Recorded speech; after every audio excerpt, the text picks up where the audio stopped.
Welcome to This Explainer.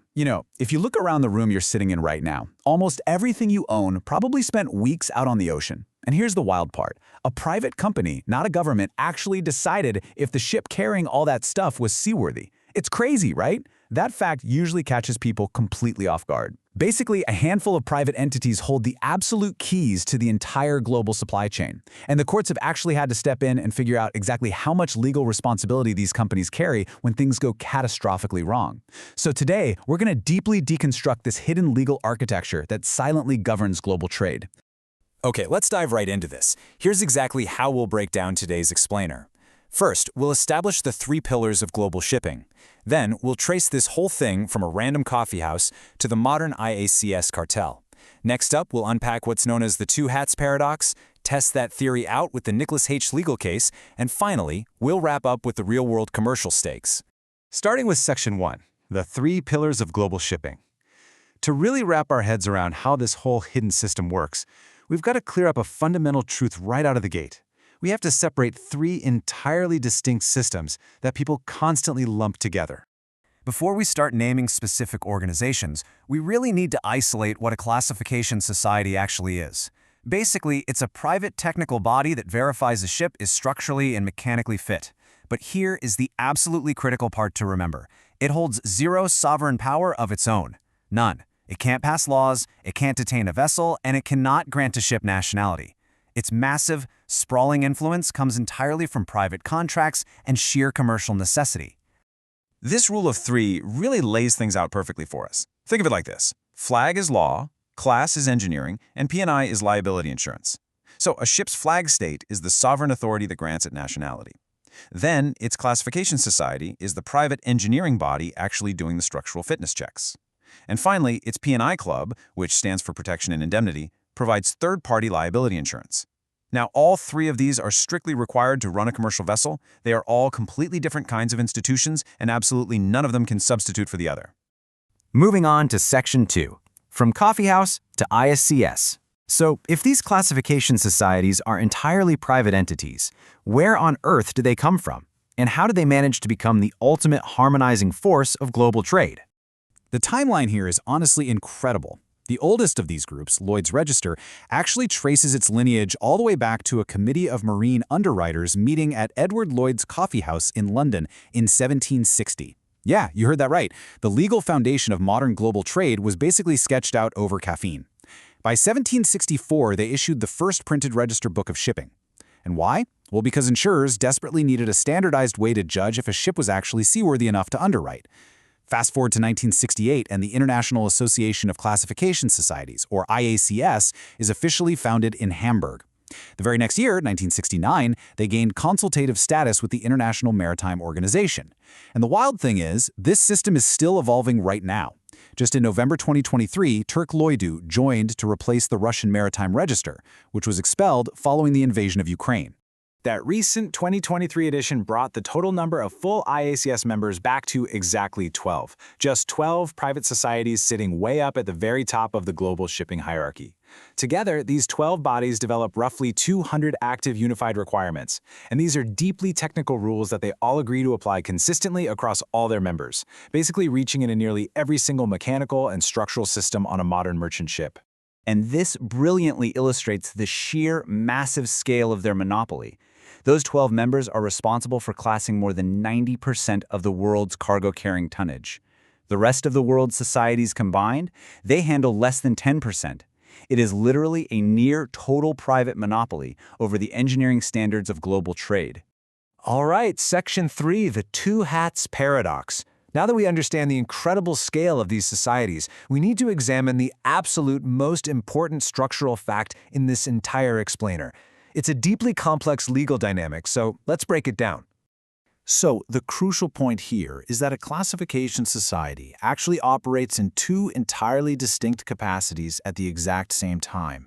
It's like wearing 2 hats. On one side, you have their private commercial capacity. A ship owner hires them under a private contract to verify the ship meets the society's own technical rules for things like structural integrity. But then on the flip side, you have their public, delegated capacity. Sovereign flag states actually authorize these private societies to act as a recognized organization. In this role, they're certifying compliance with international statutory laws, like SOLAS, that's the Safety of Life at Sea Convention, and MARPOL, which regulates marine pollution. In this capacity, they are effectively standing in for the government. So a single surveyor walking onto a ship is simultaneously performing a private commercial service and exercising delegated public regulatory power. It's a massive paradox. Which brings us to Section 4, the Nicholas H. legal case. This inherent tension between acting as a private contractor and a public regulator created one of the most important legal disputes in maritime history. Let's look at how this paradox was stress-tested in the real world with the case of Mark Rich & Co. AG versus Bishop Rock Marine Co. Ltd., which is much more commonly known just as the Nicholas H. This specific case forces us to ask a very blunt, very real question. Who actually pays up when the private certifier gets it lethally wrong? I mean, if a society surveyor declares a ship completely safe and then it subsequently sinks, does the classification society hold the liability? Well, here's exactly what went down. First, the ship, the Nicholas H., developed a crack in its hull. Second, a classification society surveyor was called out and officially certified the ship as seaworthy after some temporary repairs were made. Then, step 3, absolute tragedy strikes. On its very next voyage, the ship sinks, completely losing its cargo of lead and zinc concentrates owned by Mark Rich & Co. So for step 4, Mark Rich decides to bypass the shipowner altogether and sue the classification society directly for negligence. They argued that the surveyor's bad call directly caused the loss. This case went all the way up to the UK's House of Lords, and their ruling? It was definitive. They stated that a duty of care is imposed only where it is just and reasonable to do so, and in this specific situation, it simply wasn't. They ruled that the classification society owed zero duty of care to the cargo owners. The judges pointed out a major public policy reason for this, too. Classification societies are non-profit bodies aimed at promoting safety at sea. If the courts imposed extensive tort liability on them, basically meaning allowing anyone to sue them for wrongful acts, it would force them into hyper-defensive practices. They'd perform surveys way less readily, and their insurance costs would absolutely skyrocket, which would just end up being passed right back down the line anyway. But the Lords also leaned heavily on the existing international structure, specifically the Hague and Hague-Visby rules. Now, this framework is a deeply entrenched set of international rules for the carriage of goods by sea, and it represents a deliberately negotiated balance of risks. Under this system, cargo owners insure their own goods, and ship owners insure their own liabilities. The cargo owners in the Nicholas H. case had absolutely no direct dealings with the classification society. They were relying entirely on the ship owner. So the court intentionally protected this existing framework rather than allowing cargo owners to bypass international limitations by targeting the certifiers with a direct tort claim. Moving into our final part, Section 5, the real-world commercial stakes. We've talked about the fascinating history and the deep legal theories, but let's anchor all of this back to the undeniable, present-day commercial realities. What actually happens on the ground today? To see just how deeply integrated this is globally, we can look at the Indian Register of Shipping, or IRS. They are India's national classification society and a full IACS member. They sit at the exact same table as global giants like Lloyd's Register and DNV. And this highlights something really crucial. It shows how sovereign nations, like India, ensure they maintain their own strategic seat at this powerful private technical table rather than relying entirely on foreign entities for their merchant fleets. Now, what's really interesting here is that the commercial gravity of what we've been discussing is absolute. Class certification isn't just some boring bureaucratic formality you stuff in a filing drawer.